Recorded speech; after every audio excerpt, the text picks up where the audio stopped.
Sonic Universe Issue 3. We start out with the Gun Commander telling us what Gamma is, as if we didn't know already, and Eggman, probably from months ago, tells us that Gamma went rogue, which we also already know. And switching between the Gun Commander and him like this just makes the chronology confusing, because it's acting like they're both talking about Gamma at the same time, when Eggman's insane at this point and couldn't be in the present time here. The difference for the comic is that the comics Gamma had continued to live after freeing all the E-100 animals, and has been traveling the world ever since fighting the Eggman Empire. What's the point of him traveling the world though? Why not just fight Eggman directly like Sonic? I prefer this direction for Gamma's life. He does a lot more good this way than returning to being a bird. The Gun Commander says that while footage is shown of Gamma destroying a robot threatening a civilian, Gamma's never openly helped any freedom fighters, and this has to change. Just as I was questioning who is he to decide this, he explains that working solo for so long is wearing Gamma down and he needs help. So this explains why he wants to recruit him for Gun, so that Gun can give him maintenance regularly. After Shadow agrees to finding Gamma to help him, we see Omega being ordered by Eggman to destroy Gamma. Okay, now I'm really confused. When in the continuity did this issue take place? It's supposed to have come out around issue 200, right? After Omega is given the order, he surprisingly refuses right away, to his face, and Eggman musingly lampoons how fast that was, saying, "You can't turn traitor already. You haven't even been active for 24 hours. I was looking forward to seeing Omega being used as an actual antagonist and then deciding on his own terms to be productive, but instead we have the exact same situation as the games, as Omega uses the Sonic Heroes motivation.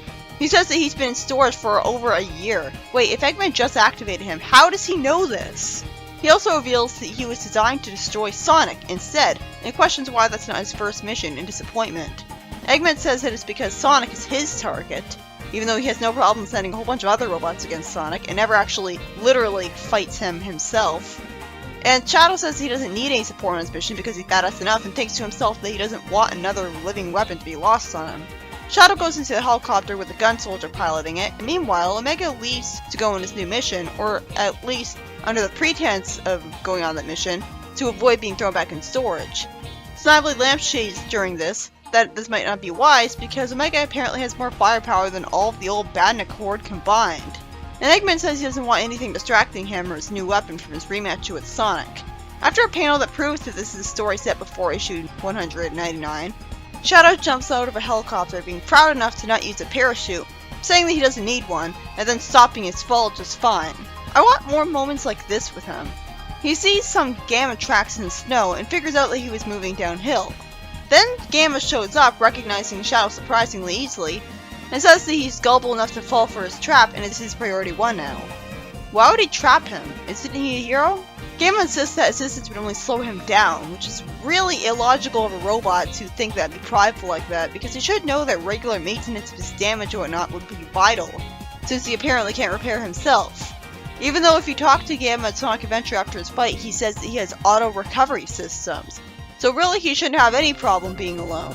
Shadow offers him a job at Gun, relating to him about his loner stance, and he tells Gamma with his hand outstretched that he offers him a safe place to rest, information so his time isn't wasted searching, access to the world with greater efficiency thanks to helicopters, and the ability to be even more productive.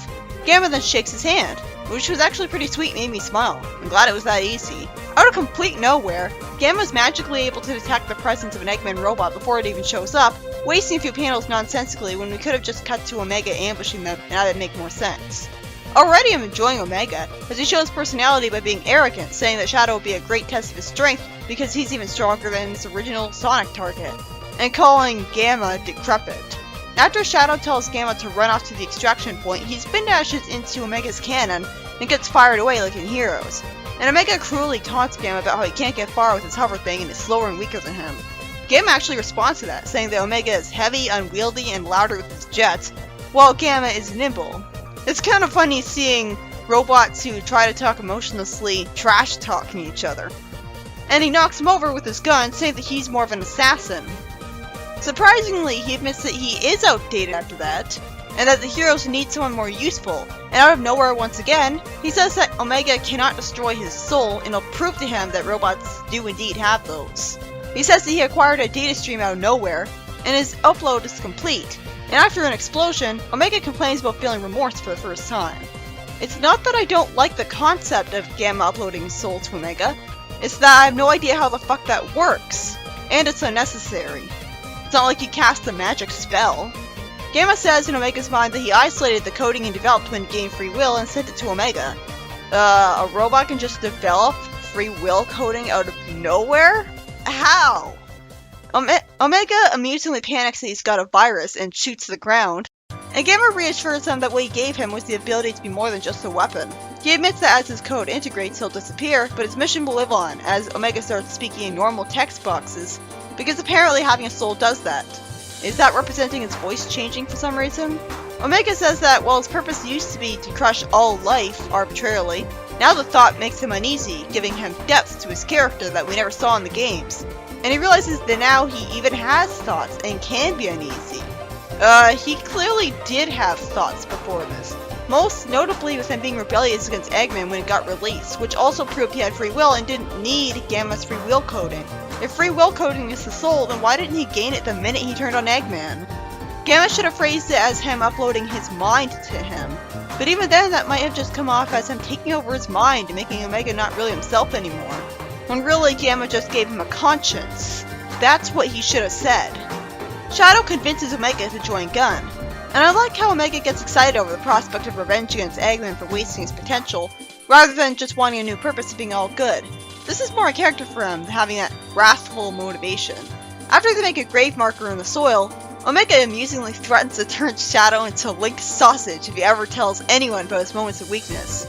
And Shadow amusingly smirks, saying that he must be accepting his offer then, being clever about his response instead of just pointing out that he's the ultimate life form and it might be harder for Omega to do that than he thinks.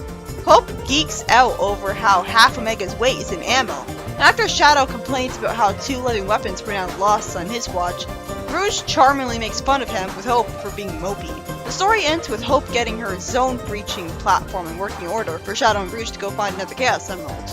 This issue is by Ian Flynn. You'll notice I said amusingly a lot in this issue, and that's because there were a lot of charming moments in it. But there's still one big problem.